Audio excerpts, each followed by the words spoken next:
Lee, always great to see you. Thanks for joining us and sharing some of your insight into salmon in BC. Thank you for having me, Darrell. So, Lee, let's start off with you live and report from your home community of Kitimat Village. So, what's some of the stories that's been happening around BC right now? Definitely. Before we get started, I want to talk about the importance of salmon to coastal First Nations and those that live along the river. So, salmon is used for food purposes, ceremonial and cultural purposes here, and it's also a huge part of the BC ecosystem. And one of the big stories that we got to cover on the past recent years is on the Fraser River. So in 2018, there was a big bar landslide near Lillooet, BC, and that landslide blocked the Fraser River, which is BC's largest river, and salmon weren't able to migrate past that route. And that wasn't discovered until 2019 in the summertime. So salmon were able to go across that route. So British Columbia, the Department of Fisheries and Oceans, and First Nations worked to remove the blockages of that landslide. But only a small amount of salmon were able to move through that year.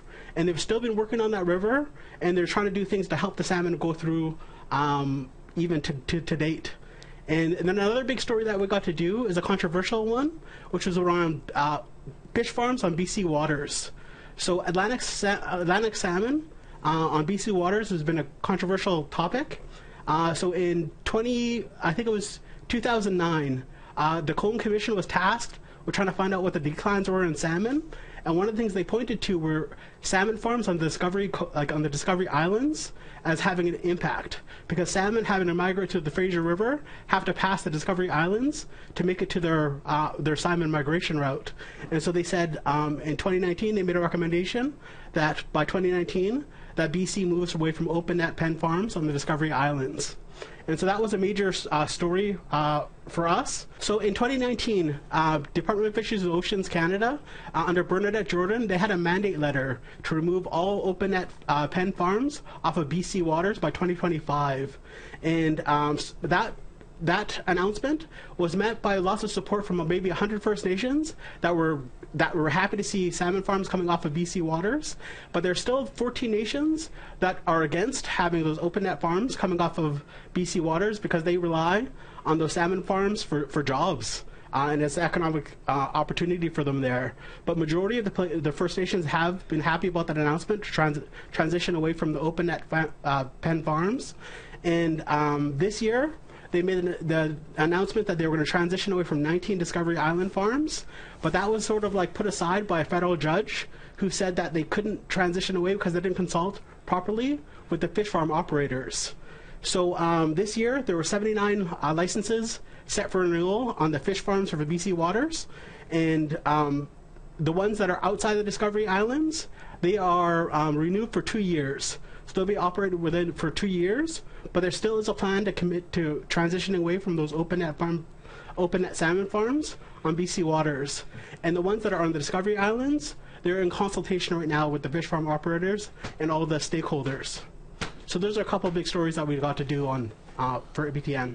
So given all of what you've just said, Lee, can you walk us through what the current state of salmon is throughout BC and sort of the impact it's having on First Nations? Oh, definitely. I think the state it's a really dire situation that's happening right now. Department of Fisheries and Oceans Canada created a new initiative called the Pacific Salmon Strategy Initiative, and that is $650 million put towards trying to help salmon repopulate. So that will be working with First Nations to try replenish the salmon stocks that have been on decline for decades. And I'll just talk about where the state is because in 2019, the University of British Columbia had a study looking at 100 years on the Skeena River, and the salmon populations on the Skeena River, sockeye salmon populations on the Skeena River are down 75% from their original runs. So that's a huge decline. So basic statement, salmon have been on decline for a while, and they're really impacted here on BC. So, Lee, what are some of the First Nations, talking about and saying in regards to, all of this salmon decline and some of the situations surrounding them? One of the things that they're getting involved in is the Pacific Salmon Strategy Initiative. So they're getting funding to be able to help with transitioning away from these, or they're getting to help with building fish stocks again. And it's a really dire situation. I've talked to some of the nations that are on these rivers, and they said that they haven't fished the rivers in multiple years. And Lee, just in the time that you've reported on all of these salmon stories, is it different this time? Like, is there does it feel different, or is it sort of similar to previous years when some of the salmon numbers have been in decline? I think this is different this year, Darrell.